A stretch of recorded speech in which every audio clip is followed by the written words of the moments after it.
ఉన్న బంగారాన్ని విడిపించి ఆ రోజు ఆన్లైన్ రేటుకే మేము కొంటాం. Sharma gold company.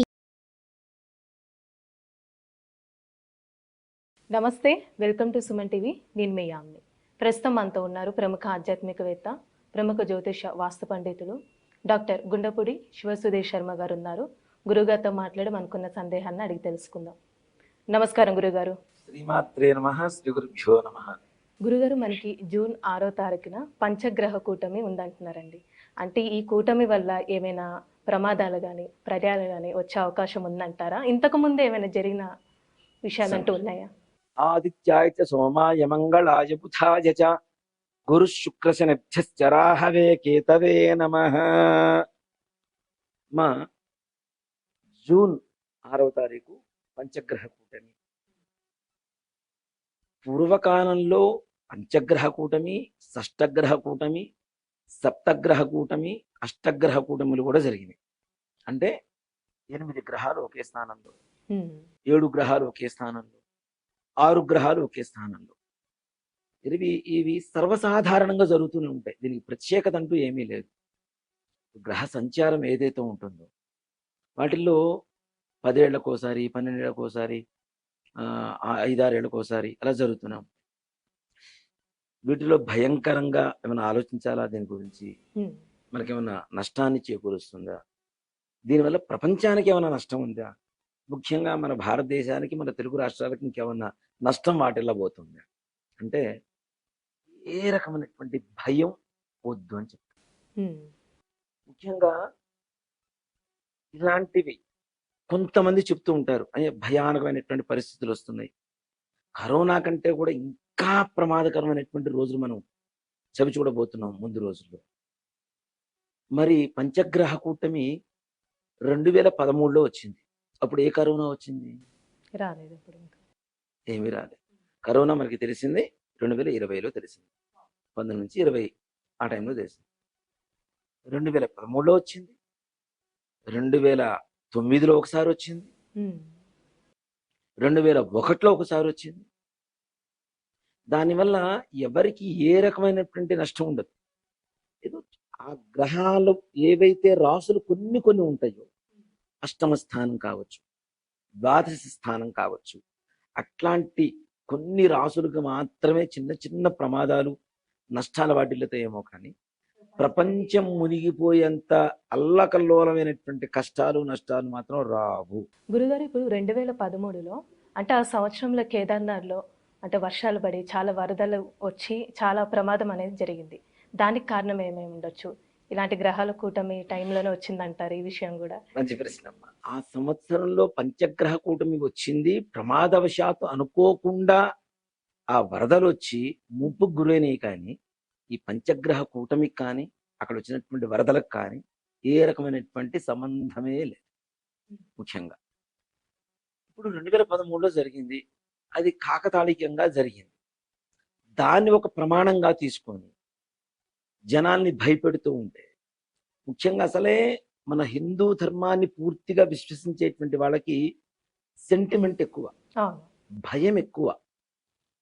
ఇక్కడ చితాచింతా ద్వయోర్మధ్యే చింతనావధికం భయం, చితాదహతి నిర్జీవం చింతా ప్రాణయుతం వపుహు అని చెప్పి ఒక శాస్త్రం ఉంది. నీతి శాస్త్రంలో చెప్పబడినటువంటి శ్లోకం ఇది. దాని అర్థం ఏమిటి అంటే, చితా చింతా ద్వయోర్మధ్యే, చితి చింత అంటే ఆలోచన, ఈ రెండిటి మధ్యలో ఏది భయంకరమైనది? చితిన చింత? చింత ఎక్కువే, ఆలోచన ఎక్కువగా భయంకరమైనది. ఎందుకు అంటే చితా దహతి నిర్జీవం. చితి అనేది ఏం చేస్తుంది? నిర్జీవంగా ఉన్న శరీరాన్ని మాత్రమే కాలుస్తుంది. చింతా ప్రాణయుతం వపుహు, చింత అనేది, ఆలోచన అనేది బ్రతుకుండగానే కాలుస్తుంది కదా. అవునండి. అనేక రకాలైనటువంటి వీడియోలో ఎవరో ఏదో చెప్పారని చెప్పి మన మైండ్లోకి ఎక్కించుకొని ఏదో ప్రళయం రాబోతుంది, ఏదో కష్టం రాబోతుంది, నష్టం వాటిల్లబోతుంది, అమ్మో మనం అందరం జాగ్రత్తగా ఉండాలి, అదేదో ఇప్పుడు బ్యాంగ్ అని చెప్పి ఒకటి చెప్పారు చూడండి, తెల్లవారితే అందరం వెళ్ళిపోతాం, చచ్చిపోతానికి ఎవరు ఏం లేదు, ఇదే అందరి చివరి క్షణాలు, చివరి రోజులు అని చెప్పారు కదా. ఏమైంది? ఏం కాలేదు.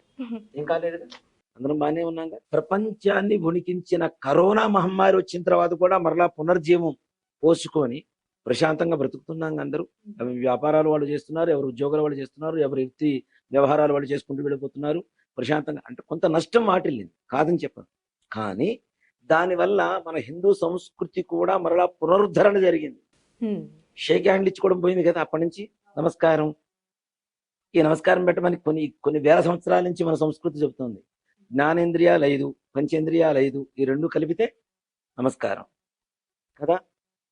ఇలాంటి నమస్కారం చేయమని మన కరోనా మనకు కొన్ని విధానాలు నేర్పింది. మడి ఆచారం, దూరంగా ఉండండి, ఒకళ్ళని ముట్టుకోవద్దు. మన కరోనా చెప్పినప్పుడు విన్నారా లేదా? ఒక్కో మనిషికి 10 అడుగుల దూరంలో రౌండ్స్ చేసి మరి సర్కిల్స్ చేసి మరి నిల్చోబెడితే నిల్చున్నారా లేదా?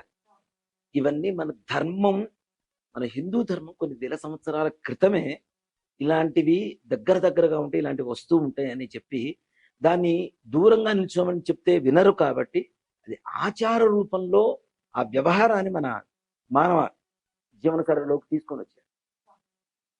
అలాగే ఈ కరోనానే మనల్ని ఓ మాట చెప్పాలంటే ఏం చేయలేకపోయింది. చాలా మందిని ఏదో పొట్టన పెట్టుకుంది, కాదని చెప్పాను. కానీ ఉన్నవాళ్ళైతే జాగ్రత్తగా ఉండండి. సంతోషంగా ఉన్నారు, జాగ్రత్తగా ఉంటున్నారు కదా. అంతకు మించి ప్రమాదం, అంతకు మించి కాదు, అసలు ప్రమాదమే లేదు.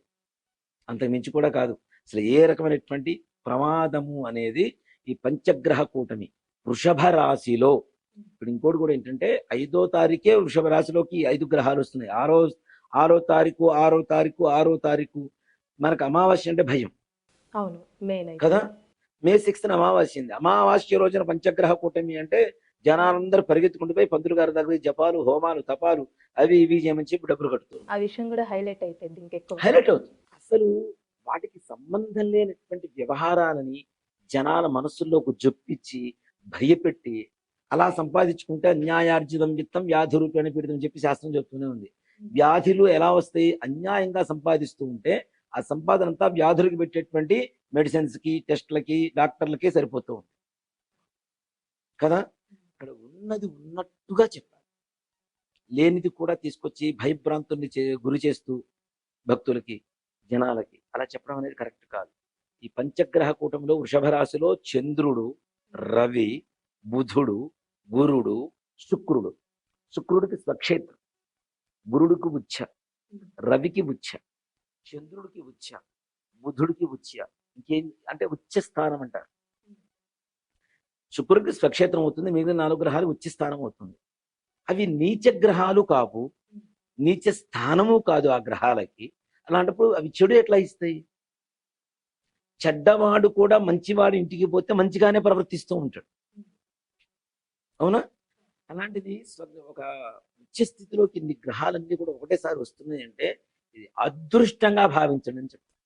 అంటే ఇంకా మిగతా ఏ రాశుల వారికి ఎఫెక్ట్ అనేది ఉంటుందంటారా, లేకపోతే నార్మల్ అది కూడా పెద్ద సమస్య ఏం కాదమ్మా. దైవతారాధనతో ఇలాంటి గ్రహ దోషాలన్నీ కూడా నివారణ చేసుకోవచ్చు.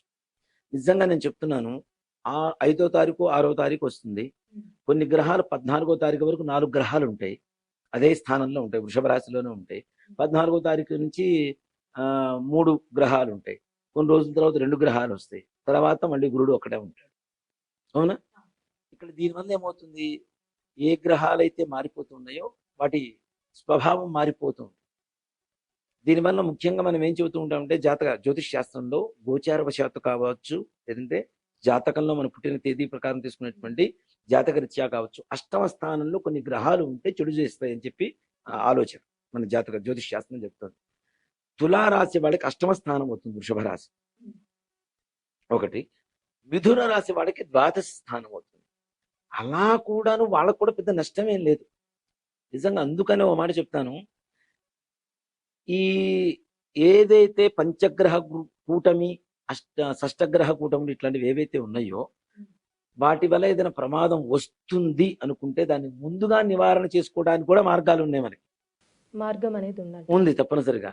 అందు కూడా ఏంటి, వైశాఖ మాసంలో వచ్చింది. వైశాఖ మాసంలో గొప్ప పండగ ఉంది, జూన్ 1వ తారీఖు.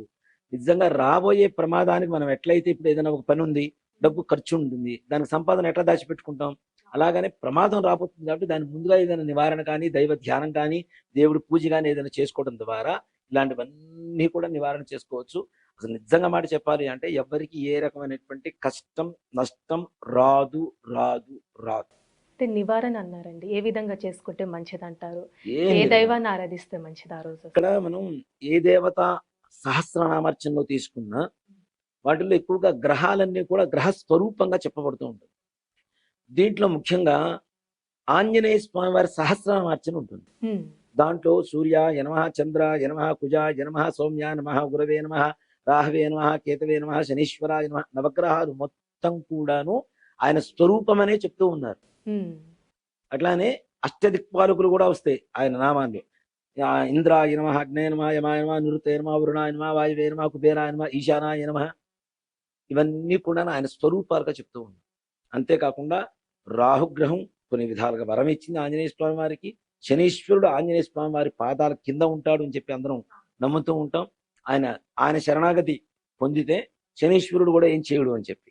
అలా నవగ్రహ అనుగ్రహం కలగాలి అంటే కూడాను చక్కగా ఏ రోజైతే 5-6 తారీఖుల నుంచి 5వ తారీఖు నుంచి 14వ తారీఖు వరకు చక్కగా ఆంజనేయ స్వామి వారి దేవాలయానికి వెళ్ళి అక్కడ ఉండే నవగ్రహాలు ప్రదక్షిణం చేసి ఆంజనేయ స్వామి వారికి ఒక 5 ప్రదక్షిణాలు చేసుకొని సింధూరం అర్చన చేయించండి అమావాస్య రోజు. అమావాస్య రోజు. హ్మ్. అమావాస్య సింధూరార్చన చాలా విశేషంగా ఉంటుంది. సింధూరంతో ఆంజనేయ స్వామి వారికి అష్టోత్తరం పూజ చేస్తాం. ఆ సింధూరం తెచ్చుకొని రోజు కొట్టుకుంటాం. అది ఆవు నెయ్యిలోను ఈ చెమేలి తైలని మన ఆయిల్ అమ్ముతుంటారు, లేదంటే నువ్వుల నూనెను కలుపుకొని ఆ స్వామివారి పాదాల దగ్గర పూజ చేసింది కాబట్టి అది తెచ్చుకొని చక్కగా బొట్టు పెట్టుకోండి. ఏ బాధ లేదు, దేని గురించి ఆలోచించొద్దు, అసలు ఏ రకమైనటువంటి కష్టం లేదు, నష్టం లేదు, రాబోయేటువంటి ఇవి ఏవి లేవు. నేను ముఖ్యంగా మనం పంచాంగ శ్రవణం చెప్పుకున్నాం, అవునా? ఇప్పుడు రాజకీయ నాయకుల్లో యుద్ధ వాతావరణాలు అప్పటికి ఆల్రెడీ రిజల్ట్స్ కూడా వచ్చేస్తున్నాయి కదా, 4వ తారీఖు వచ్చేస్తున్నాయి. పంచగ్రహ కూటమి కంటే ముందే వస్తుంది. హ్మ్. రాజకీయ నాయకులు గొడవలు, ఆడవాళ్ళు మగవాళ్ళు వావి వరుసలు లేకుండా ఉండడం, దుర్వ్యసనాలకి యువత ఎక్కువగా లోనవ్వటం, అలాగే ఈ సైబర్ క్రైమ్స్ ఎక్కువగా జరుగుతూ ఉంటాయి. ఇవన్నీ ఎప్పుడు చెప్పుకున్నాం మనం? పంచాంగ శ్రవణం అప్పుడు చెప్పుకున్నాం. దేనికి? క్రోధినామ సంవత్సర ఫలితం. క్రోధినామ సంవత్సరానికి మంగళవారంతో ప్రారంభమైంది, కుజుడితో ఇవన్నీ కూడా కుజుడు అధిపతులు అవుతున్నాడు కాబట్టి దానివల్ల ఇవన్నీ కలుగుతాయని చెప్తున్నాం. ఈ పంచగ్రహ కూటమి మరలా కొత్తగా వచ్చేటువంటి ప్రమాదాలు మాత్రం లేవు. నిజంగా సింపుల్ గా ఒక్క మాటలో చెప్తానమ్మా, పంచాంగ శ్రవణంలో పంచగ్రహ కూటమి గురించి ఎక్కడైనా వ్యవహరించబడిందా? దాని గురించి నిజంగా ప్రమాదాలు ఉంటే పంచాంగకర్త ముందుగానే రాస్తారు. ఫలానా సమయంలో పంచగ్రహ కూటమి ఉంది, ఈ సమయంలో ఈ రాశుల వాళ్ళకి నష్టం వాటిల్లుతుంది, ఈ ప్రపంచంలో ఇన్ని వింతలు జరుగుతాయి, ఇన్ని ప్రమాదాలు జరుగుతాయి, ఈ దేశానికి నష్టం ఉంటుంది, ఈ దేశానికి అరిష్టం ఉంటుంది అని చెప్పి ముందుగానే సూచించబడుతుంది. ముందుగానే అలాంటిది ఉంటుందండి అందులో పంచాంగంలో మనకి? తప్పనిసరిగా ఉంటుందమ్మా. మరి అలాంటిది ఉగాది పంచాంగ శ్రవణంలో చెప్పని వాళ్ళందరూ కూడా ఇప్పుడు కొత్తగా కల్పించుకొని చెబుతున్నారు అంటే కేవలం అది కల్పితం, సృష్టి తప్పితే వేరేమైనా ఉందా? ఇది ఒక్కడ ఆలోచించండి. మీరు పంచాంగం ఇప్పుడు నేను చెప్పడం కాదు, పంచాంగం కొనుక్కొని చూడండి, దాంట్లో ఏమైనా విశేషంగా రాశారేమో, లేదు కదా. మరి ఏదో మరి నిజంగానే ఇలాంటిది ఏమైనా జరిగేది ఉంటే మరి ఆ రోజునే చెప్పాల్సింది, అవును కదా. ఉగాది రోజునే పంచాంగ శ్రవణ సంవత్సర ఫలితం అంతా చదువుతాం కదా, మరి అప్పుడే చెప్పాల్సింది కదా. అప్పుడు లేదు, కొత్తగా ఎందుకు వస్తుంది? జనాల్ని కేవలం భయభ్రాంతులకు గురి చేయాలి,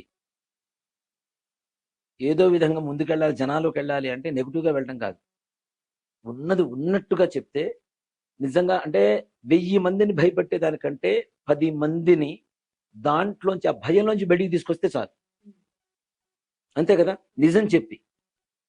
కాబట్టి ఏ రకమైనటువంటి భయపడాల్సిన అవసరం లేదు, చాలా ప్రశాంతంగా ఉంటుంది. పంచగ్రహ కూటమికి జరగబోయేటువంటి ఏదన్నా విపత్తులకి ఏ రకమైనటువంటి సంబంధం ఎక్కడా లేదు, ఇది ఖచ్చితమైన మాట.